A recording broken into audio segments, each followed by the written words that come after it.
भारत में एक रिसर्च हुई और ब्लड सैंपल्स लिए गए और उनमें से 89% ब्लड सैंपल्स में माइक्रोप्लास्टिक पाए गए।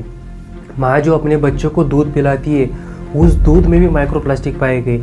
और यही नहीं, धरती का सबसे गहरा स्थान मरियाना ट्रेंच में पाए जाने वाले एम्फीपोड्स के पेट में भी प्लास्टिक माइक्रोफाइबर्स पाए गए। 19वीं सदी में प्लास्टिक की खोज को एक उपलब्धि की तरह देखा गया था। इसकी खोज प्रकृति को बचाने के लिए हुई थी, क्योंकि लोग उस समय अपनी ज़रूरतों को पूरा करने के लिए प्राकृतिक संसाधन जैसे हाथी दांत और कछुओं की खाल का उपयोग करते थे। और 19वीं सदी में इनकी मांग इतनी बढ़ चुकी थी कि ये प्राणी विलुप्त होने की कगार पर थे। इसके लिए प्लास्टिक की खोज हुई और प्लास्टिक ने इनकी जगह ले ली। द्वितीय विश्व युद्ध में हथियार और उपकरणों में प्लास्टिक का उपयोग किया गया। उसके बाद थ्रोवी लिविंग की धारणा को बढ़ावा देने के लिए प्लास्टिक का उपयोग किया गया, जिसमें किसी प्लास्टिक की चीज़ में खाना खाया जाता था और उसे एक बार उपयोग करके फेंक दिया जाता था। और इस जीवन शैली से उस समय लोग बहुत खुश थे, क्योंकि बर्तन धोने का और साफ सफाई का काम उन लोगों का बहुत कम हो चुका था। प्लास्टिक को एक बड़ी खोज इसलिए माना जाता था क्योंकि ये बहुत मजबूत था और कभी खराब नहीं होता था। लेकिन आज ये इसकी सबसे बड़ी कमजोरी बन चुकी है। प्लास्टिक कभी पूरी तरह ख़त्म नहीं होता, क्योंकि इसका केमिकल स्ट्रक्चर बहुत मजबूत होता है, जिससे इसे बैक्टीरिया, फंगी और नेचुरल एंजाइम तोड़ नहीं पाते। और ये ख़त्म होने के बजाय छोटे छोटे टुकड़ों में टूटता चलता है। और जब ये टुकड़े 5 mm से छोटे हो जाते हैं तब इन्हें माइक्रोप्लास्टिक कहा जाता है, जिन्हें हम हमारी आंखों से नहीं देख सकते। और जब ये टुकड़े और छोटे होते और 1 मिलियन ऑफ मीटर से भी छोटे हो जाते तब इन्हें नैनो प्लास्टिक कहा जाता है। आज जो हम फल खाते हैं और अनाज खाते हैं, इसमें भी माइक्रोप्लास्टिक मौजूद है, जिसका सबसे बड़ा स्रोत है वाटर ट्रीटमेंट प्लांट। जब पानी को साफ किया जाता है तो उसमें से माइक्रोप्लास्टिक को फिल्टर किया जाता है और वो प्लास्टिक के कण उस स्लज में जमा होते हैं, जिसे हम कचरा भी कह सकते हैं। और इस स्लज को खेती में खाद की तरह इस्तेमाल किया जाता है, जिससे हर साल अनगिनत संख्या में माइक्रोप्लास्टिक खेती में गिर रहे हैं। ये माइक्रोप्लास्टिक मिट्टी की संरचना और उसमें रहने वाले सूक्ष्म जीवों को बदल देते हैं। और नैनो प्लास्टिक इतने छोटे होते हैं कि वो पेड़ की जड़ों के माध्यम से ऊपर पहुंच जाते हैं, जिसका मतलब ये होता है कि हमारे सब्जियां और अनाज में भी माइक्रोप्लास्टिक पहुंच चुका है। एक रिसर्च बताती है कि बॉटल वाले पानी में हमारे साधारण पानी की तुलना में ज़्यादा माइक्रोप्लास्टिक पाए जाते हैं।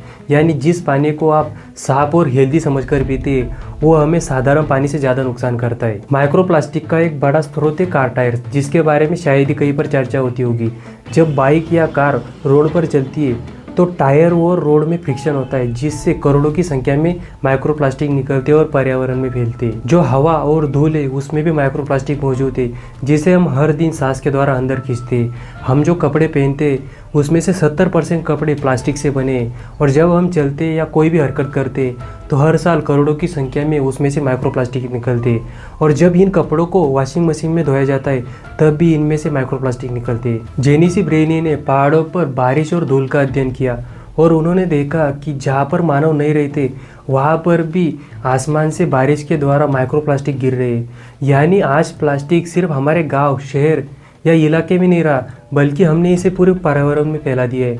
और ये पर्यावरण में मौजूद माइक्रोप्लास्टिक हवा के द्वारा आर्कटिक और अंटार्कटिका तक पहुँच रहा है। और वहाँ की बर्फ में जमे हुए ये रंग बिरंगे प्लास्टिक के कण सूरज की रोशनी को सोख रहे हैं और वहाँ की बर्फ पिघल रही है। यानी ये माइक्रोप्लास्टिक हमारे वातावरण को गर्म करने में भी योगदान दे रहे हैं। जो लोग होटल या घर में प्लास्टिक की प्लेट में खाना खाते हैं तो समझिए आप उस खाने के साथ लाखों की संख्या में माइक्रोप्लास्टिक निकल रहे हैं। आपकी छोड़ी, आप तो थोड़ी बहुत ज़िंदगी जी चुके हैं, लेकिन जो लोग अपने छोटे बच्चों को प्लास्टिक के बोतल में फार्मूला मिल्क पिलाते हैं, आप उस दूध के साथ उन्हें हज़ारों की संख्या में माइक्रोप्लास्टिक पिला रहे हैं। जब आप उस दूध को गर्म करते हैं और उस गर्म दूध को उस बोतल में डालते हैं तो बोतल के अंदर से माइक्रोप्लास्टिक के कण टूटते हैं और उस दूध में मिल जाते हैं और वो कण दूध के साथ बच्चे के पेट में चले जाते हैं। अब इस माइक्रोप्लास्टिक से हमें क्या नुकसान होता है? तो सबसे पहली बात, हम प्लास्टिक को पचा नहीं पाते और कोई भी जानवर इसे पचा नहीं सकता। अब माइक्रोप्लास्टिक सिर्फ हमारे पेट में नहीं है, बल्कि हमारे ऑर्गन्स, ब्लड और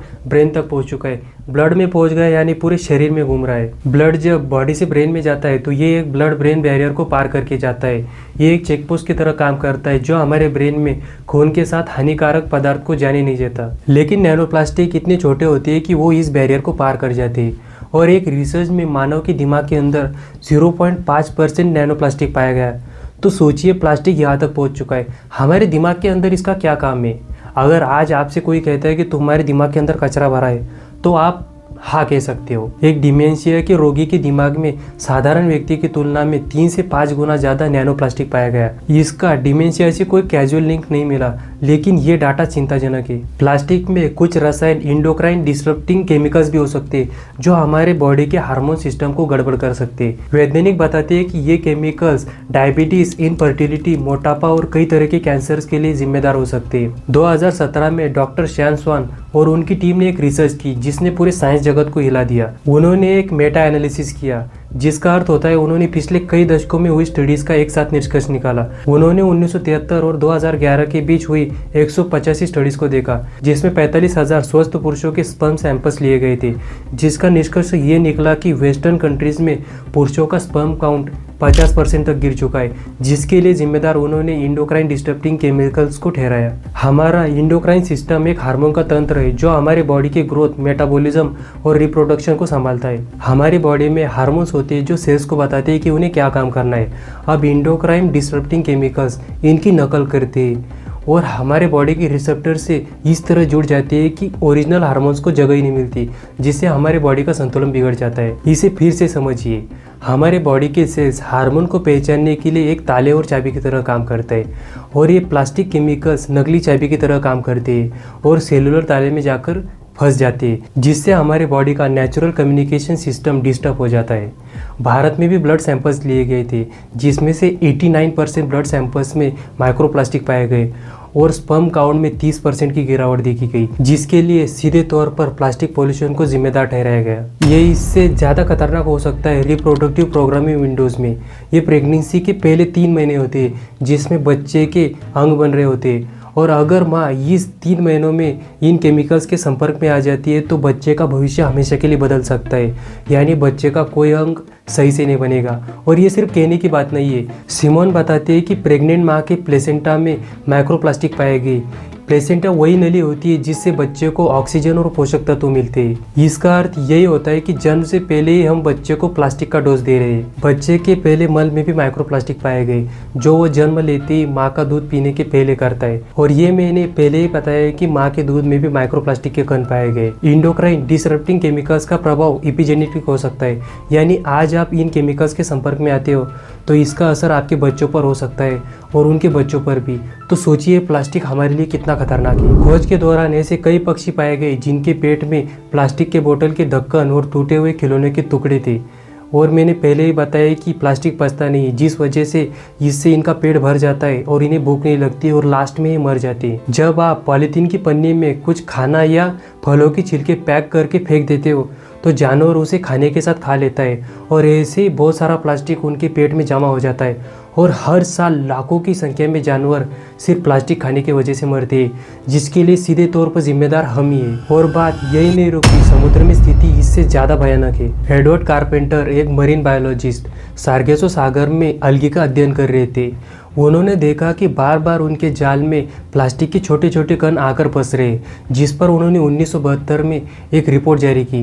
लेकिन उस समय के वैज्ञानिक और प्लास्टिक इंडस्ट्री ने उन्हें नज़रअंदाज किया और प्लास्टिक इंडस्ट्रीज ने ऊपर दबाव बनाया कि इस पर जांच बंद कर दी जाए। और आज परिस्थिति ऐसी हो चुकी है कि धरती का सबसे गहरा स्थान मरियाना ट्रेंच में पाए जाने वाले एम्फीपॉड्स के पेट में प्लास्टिक माइक्रोफाइबर्स पाए गए। समुद्र के छोटे जीव इन प्लास्टिक के रंग बिरंगे कणों को खाना समझकर खा लेते हैं, जिनके 2 भयानक परिणाम होते हैं। पहला, इनका पेट इससे भर जाता है और भूख के वजह से वो मर जाते हैं। और दूसरा, वो इन कणों को समुद्र के नीचे ले जाते हैं और गहराई में जब वो मलत्याग करते हैं तो गहराई में मौजूद जीव इन कणों को खा जाते हैं। और कहा जाता है जब एक छोटी मछली प्लास्टिक को खाती है तो उसे एक बड़ी मछली खा जाती है और उस बड़ी मछली को मानव खा जाता है। और वैज्ञानिकों ने ऐसी कई मछलियां देखी जिनके पेट में ऐसे जीव मिले जिन्होंने पहले माइक्रोप्लास्टिक खाया था। अगर मैं आपसे पूछूं कि दुनिया में सबसे ज़्यादा कचरा कहाँ पर फैला हुआ है तो आपका जवाब होगा किसी देश में कहीं पर पड़ा हुआ। लेकिन नहीं, ये समुद्र में, जिसे ग्रेट पैसिफिक गार्बेज पैच कहा जाता है, जो प्रशांत महासागर में अमेरिका और जापान के बीच। यहाँ पर प्लास्टिक का कचरा समुद्र के ऊपर तैरता रहता है और अगर इसकी साइज़ की बात की जाए तो इसमें आधा भारत बैठ जाएगा। तो इस हद तक हम पृथ्वी को गंदा कर रहे हैं। विकसित देश अपने देश का कचरा किसी गरीब देश में भेज देते हैं जिनके पास इससे संभालने की क्षमता नहीं होती। भारत में तमिलनाडु की थुत्तुकुड़ी तट पर एक रिसर्च हुई और वहाँ की रेत और मछलियों के पेट में प्लास्टिक पाया गया और यही नहीं, हमारी सभी नदियाँ, पहाड़ और घाटियों में भी आज प्लास्टिक फैल चुका है। और नदियाँ तो इतनी गंदी हो चुकी है कि आप सोच भी नहीं सकते, जिसके लिए सीधे तौर पर जिम्मेदार हम हैं। हम दुनिया में समुद्र में कचरा फैलाने में 2 नंबर पर है। समुद्र कोई सिर्फ पानी का भंडार नहीं है, बल्कि ये पृथ्वी को सांस लेने में मदद करता है। वैज्ञानिक बताते हैं कि प्लास्टिक समुद्र के नेचुरल रिसाइकलिंग सिस्टम जैसे कार्बन नाइट्रोजन चक्र को प्रभावित कर रहा है। आप समुद्र या नदी के किनारे खड़े होकर उस फैले हुए प्लास्टिक के कचरे को देखकर कहते होंगे कि अगर इसे निकाल दे तो काम बन जाएगा, लेकिन नहीं, बात अब इससे आगे बढ़ चुकी है। आप उसे तो निकाल लोगे, लेकिन उस पानी में फैले माइक्रो प्लास्टिक को कैसे निकालोगे? इसमें कुछ विचारक कहेंगे कि प्लास्टिक रिसाइकल तो होता है ना, तो रिसाइकलिंग हमारे समस्या का समाधान नहीं है, क्योंकि दुनिया का 9% ही प्लास्टिक रिसाइकल होता है। और ये प्लास्टिक इंडस्ट्रीज रिसाइकलिंग को अपने मार्केटिंग टूल की तरह इस्तेमाल करती है, जिसका उद्देश्य यह होता है कि लोग बिना चिंता किए ज़्यादा से ज़्यादा प्लास्टिक खरीदें। असलियत ये है कि हम प्लास्टिक को सिर्फ 1 या 2 बार ही रिसाइकल कर सकते हैं, और हर बार उसकी क्वालिटी गिरती जाती है और वो और ज़्यादा हानिकारक होते जाता है। एक प्लास्टिक की बोतल को फिर से प्लास्टिक बनाना तकनीकी रूप से कठिन और ज़्यादा महंगा होता है, जिस वजह से उसे कपड़े या सड़क बनाने की सामग्री में परिवर्तित कर दिया जाता है। प्लास्टिक फॉसिल फ्यूल यानी पेट्रोलियम और गैस से बनता है, जिस वजह से इसे बनाना बहुत सस्ता है। और जब तक नए प्लास्टिक को बनाना इतना सस्ता रहेगा, तब तक रिसाइकलिंग कभी भी आर्थिक रूप से सफल नहीं होगी। इस वजह से हमें नए प्लास्टिक के उत्पादन पर रोक लगानी होगी। तेल कंपनियां ये होने देना नहीं चाहती, क्योंकि इनका पूरा मुनाफा तेल और गैस के उत्पादन पर निर्भर करता है। इस वजह से प्लास्टिक के उपयोग को बढ़ावा देते हैं। यूनाइटेड नेशन में एक ग्लोबल प्लास्टिक ट्रीटी पर बात हुई, लेकिन इसका भारत और सऊदी अरब ने विरोध किया। उनका मानना था कि इससे उनकी विकास की गति और अर्थव्यवस्था को चोट पहुंच सकती है। उन्होंने कहा कि शुरुआत में पश्चिमी देशों ने खपा हुआ प्लास्टिक का उत्पादन किया और पूरी दुनिया में कचरा फैलाया, और आज हमें रोक रहे हैं। तो एक तरह से इनकी बात तो सही है, लेकिन गलत तो यही, क्योंकि आपको पता है कि प्लास्टिक से कितना नुकसान होता है। अब मैंने एक विद्वान से इसका सॉल्यूशन पूछा, तो उसने कहा जला दो, जिससे वो नष्ट हो जाएगा। लेकिन जलाने से ये और ज़्यादा हानिकारक होगा, क्योंकि जब आप इसे जलाओगे तो इससे हानिकारक गैस निकलेगी और हवा में फैलेगी, और उसी के साथ माइक्रो प्लास्टिक भी हवा में फैलेगी। और जिस प्लास्टिक को इतने छोटे छोटे टुकड़ों में टूटने के लिए 50 साल लगने थे, उसे आपने एक ही झटके में कर दिया। और उसकी जो राख है वो पानी के साथ मिलकर गटर में जाएगी, गटर से नदी और नदी से समंदर में। तो जलाना इसका सोल्यूशन नहीं है। तो क्या करें, यानी इसका सोल्यूशन क्या है? तो सबसे पहले अपने खाने पीने वाली चीज़ों से प्लास्टिक को हटा दे।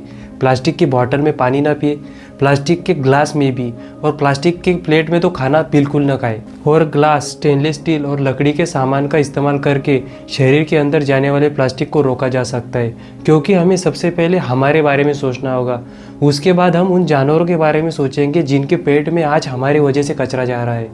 हमें कपड़ों में सिंथेटिक के बजाय कॉटन या कुदरती रेशे वाले कपड़ों को चुनना चाहिए, और उन्हें ठंडे पानी से धोना चाहिए, जिससे उसके अंदर से माइक्रोप्लास्टिक न निकले। नदियों में मिस्टर ट्रैश व्हील जैसे मशीनों का उपयोग करना चाहिए, जिससे समुद्र में जाने वाले कचरे को रोका जा सके।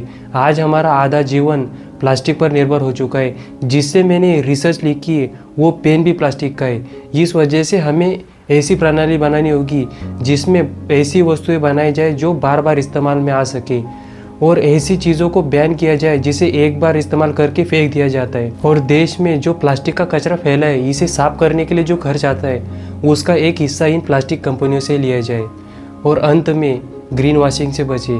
इसमें कंपनियां अपने उत्पादन को पर्यावरण के अनुकूल बनाए बिना ऐड के जरिए ये दिखाने का प्रयास करती है कि वो बहुत इको फ्रेंडली है, जिस पर आप विश्वास कर लेते हो, लेकिन इनसे बचे। तो आज की इस वीडियो में इतना ही। मिलेंगे अगले वीडियो में, तब तक के लिए जय हिंद।